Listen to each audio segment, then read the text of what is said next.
इसकी जड़ें कहाँ तलाशेंगे कि सनातन धर्म की जड़ें कहाँ से हुई है? देखिए, भारतीय दर्शन में सनातन धर्म, आखिर आप पूछना चाह रहे हैं कि सनातन धर्म कहाँ से मतलब कि पैदा हो रहा या किन चीज़ों को सनातन बोला जा रहा है? आप बताएँ कि ये इसका ना आदि है, ना अंत है, यानी कि ये स्वयंभू है। ठीक है। तो इसकी जड़ें कहाँ पर है? इसकी पृष्ठभूमि हम लोग कहाँ तलाशेंगे? इसके मूल्यों को कहाँ तलाशेंगे सर? वेदों में तलाशेंगे या किसी ऐतिहासिक ग्रंथों में तलाशेंगे या पांडुलिपियों में तलाशेंगे, कहाँ तलाशेंगे? इसके मूल्य हमें कहाँ मिलेगा कि हम किसी व्यक्ति को कैसे सनातनी कहेंगे कि ये मूल्य फ़ॉलो कर रहा था, ये सनातन, तो उसके मूल्य है क्या? इसकी जड़ों को बताइए सर। देखिए, मैं बता रहा कि देखिए, भारतीय जो दर्शन है ना, उसको मोटे तौर पर जैसे हम जहाँ पढ़ते-पढ़ाते हैं, उनमें इसी तरीके से समझा जाता है कि पूरे भारतीय दर्शन को 2 कैटेगरी में बाँट के देखा जाता है। कुछ लोग होते हैं, आपने आस्तिक-नास्तिक तो सुना ही होगा बिल्कुल सही। कि जो धर्म को मानता है वो आस्तिक हो जाता है, जो धर्म को नहीं मानता वो नास्तिक हो जाता है। लेकिन ये इससे परे की भी चीज़ें हैं।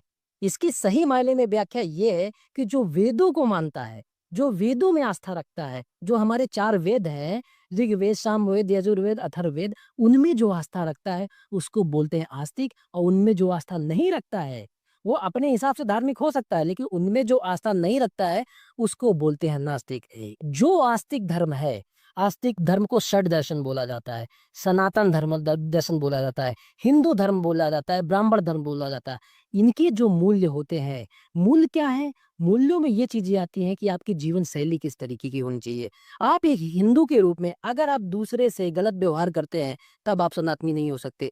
क्योंकि गलत व्यवहार करना हमारा मूल्य है ही नहीं। बिल सत्य बोलना हमारा मूल्य है, ईमानदारी से रहना हमारा मूल्य है। अपने जो जीवन के लक्ष्य हैं, आपको कर्तव्य के रूप में हिंदू धर्म में बताया गया है, या हमारे जो षट दर्शन है उसमें कर्तव्य के रूप में बताया गया है। आप पिता हैं तो आपके पिता के रूप में क्या कर्तव्य है? आप एक टीचर हैं, उसके रूप में क्या कर्तव्य है? तो इसमें जो जीवन शैली के रूप में बताया गया है, उसको आप अच्छे से फॉलो कर लेते हैं। अब मैं हिंदू हूँ मान लो, और मैं उन कर्तव्यों को अच्छे से फॉलो नहीं करता, तो मैं असली सनातनी नहीं हुआ कि वो जो फॉलो कर रहा है, उन मूल्यों को फॉलो कर रहा, वो असली सनातनी हुआ। तो ये मतलब होता है असली सनातनी होने का।